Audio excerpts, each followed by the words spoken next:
شروع اللہ کے نام سے جو سب پر مہربان ہے، بہت مہربان ہے۔ اے چادر میں لپٹنے والے، رات کا تھوڑا حصہ چھوڑ کر باقی رات میں عبادت کے لیے کھڑے ہو جایا کرو۔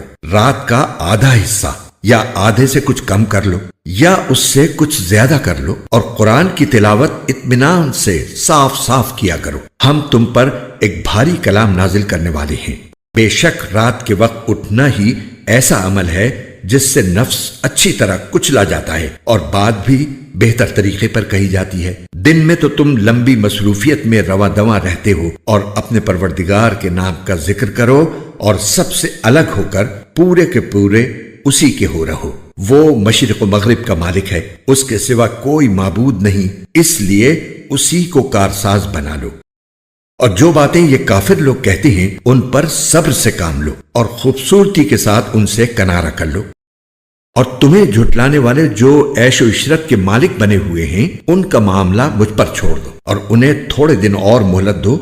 یقین جانو ہمارے پاس بڑی سخت بیڑیاں ہیں اور دہکتی ہوئی آگ ہے اور گلے میں پھنس جانے والا کھانا ہے اور دکھ دینے والا عذاب ہے۔ اس دن جب زمین اور پہاڑ لرز اٹھیں گے اور سارے پہاڑ ریت کے بکھرے ہوئے تودے بن کر رہ جائیں گے۔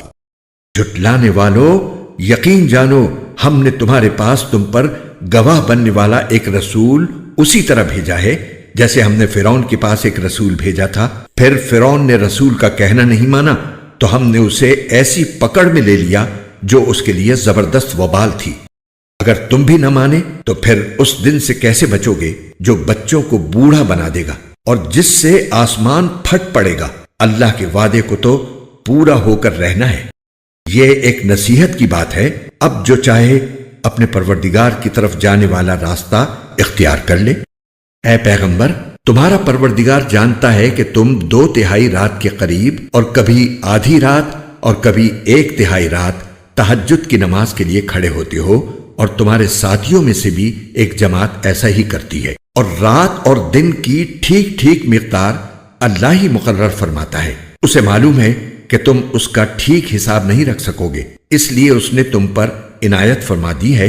اب تم اتنا قرآن پڑھ لیا کرو جتنا آسان ہو۔ اللہ کو علم ہے کہ تم میں کچھ لوگ بیمار ہوں گے اور کچھ دوسرے ایسے ہوں گے جو اللہ کا فضل تلاش کرنے کے لیے زمین میں سفر کر رہے ہوں گے، اور کچھ ایسے جو اللہ کے راستے میں جنگ کر رہے ہوں گے۔ لہٰذا تم اس قرآن میں سے اتنا ہی پڑھ لیا کرو جتنا آسان ہو، اور نماز قائم کرو اور زکوٰۃ ادا کرو اور اللہ کو قرض دو، اچھا والا قرض۔